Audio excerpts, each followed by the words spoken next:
By now, RE had the survival horror genre down packed and will only improve on the formula, but how much can be changed before it's considered tainted? I'm Saggy, and I'm going to go over the worst parts of Resident Evil Code Veronica.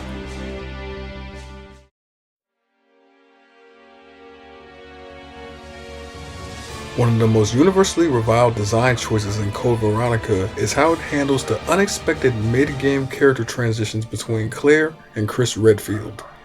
The game features two distinctive halves, but fails to inform the player that Claire's inventory will suddenly become inaccessible when control shifts over to her brother after the halfway mark.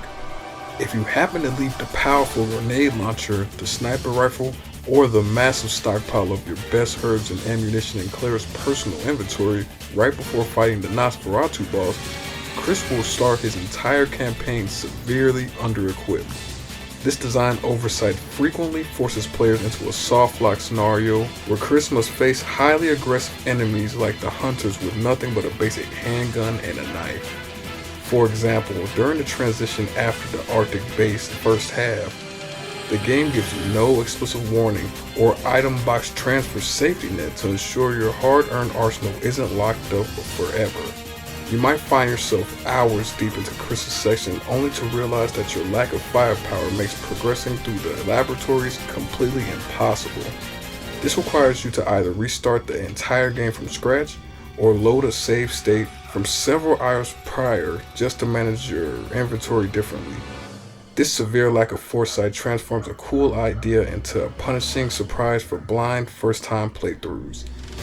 Now you have to contend with an unfair guessing game where the player is actively penalized for simply playing the game without a strategy guide.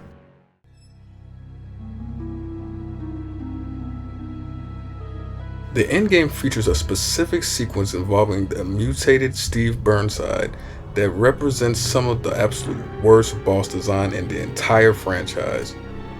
Once Steve mutates into the massive axe-wielding monster, you're thrust into a narrow linear hallway and forced to run away from him in a straight line while he swings at your back.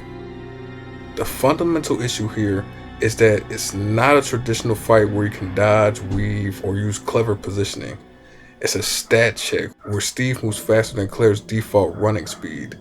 Every single swing of his axe inflicts a massive chunk of damage, and because the corridor is so narrow, it's impossible to escape without taking at least one or two heavy hits.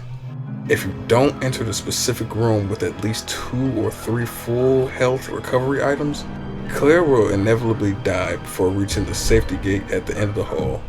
Players who barely survive the preceding section and enter this room on caution or danger health find themselves trapped in an unwinnable loop of instant deaths.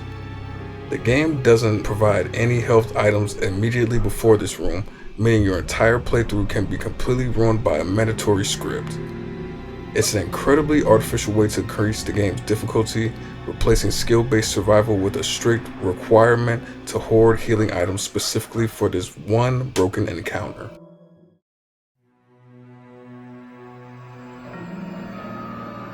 The battle against the Tyrant inside the cargo plane is notorious for being one of the most brutal and poorly balanced choke points in survival horror. This encounter takes place in an incredibly cramped space where the boss can easily corner Claire, knock her out the open cargo doors, and instantly game over, or deplete her health bar in seconds. To survive long enough to use her crate effectively, you must deal a massive amount of raw damage using your premium shit. Those peace shooters won't do much good against the hulking menace and will only serve as a quick trip to death. If you spent that specialized ammunition earlier in the Rockford Islands training facility or against the various Bandersnatches, you'll find yourself completely unable to stagger the Tyrant. This creates another notorious soft lock point where the game saves your progress immediately before the fight, trapping you on the plane with whatever minimal resources you have left. The lack of an option to back out, explore, or scrounge for extra gunpowder means that an economic mistake made 3 hours earlier can permanently ruin your save file.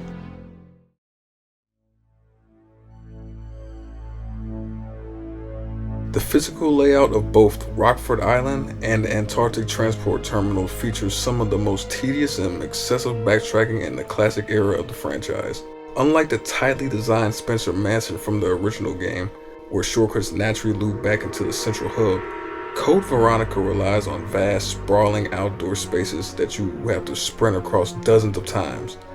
To solve the puzzle involving the gold Lugers, for example, you're forced to run back and forth between the palace and the military training facility, dodging the same respawning zombies and Bandersnatches along the way. This problem, compounded by a high volume of key items that occupy individual slots in your limited inventory, forcing constant trips to the nearest item box just to clear space. You might run all the way across the item to use a specific emblem, only to realize you forgot the alloy or the steering wheel required to activate the mechanism. The transition between Chris and Claire also requires Chris to re-explore the exact same environments Claire just cleared, but with different key items, turning the second half of the game into a recycled trek through familiar hallways. This heavy reliance on backtracking feels like a deliberate attempt to pad out the game's runtime with no real payout. The sheer scale of environments turns the act of traversal into a mundane chore, draining the tension out of the survival horror experience by replacing fear with exhaustion.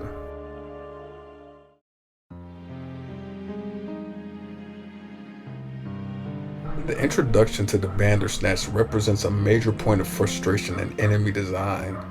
These creatures are designed to attack from extreme distances, stretching their elongated arms across entire rooms or around corners to grab Claire or slam her into the floor. The issue is that their tracking ability is incredibly aggressive, often allowing them to hit you even if you are actively sprinting perpendicular to them or trying to bait an attack.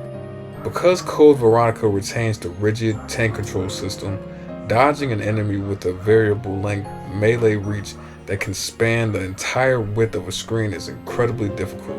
When navigating the narrow catwalks of the military training facility, a Bandersnatch can stand at one end and continuously slap you out of your running animation from off screen before you even have a chance to aim.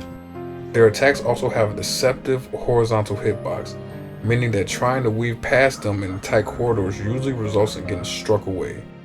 If multiple Bandersnatches occupy the same room, they can often get you in a stun-locking position, rapidly draining your health before you can fire a single shot. This broken breach disrupts the careful spacing and positioning that traditional survival horror combat relies on, turning encounters with them into an annoying tax on your health bar rather than a fair tactical challenge. But what do you think? Maybe you like the switch off to Chris and wish there was more of him. Maybe you wish there was more weird enemies like the Bandersnatch. Let me know below. Like and subscribe. I'm Saggy, and I'm also out.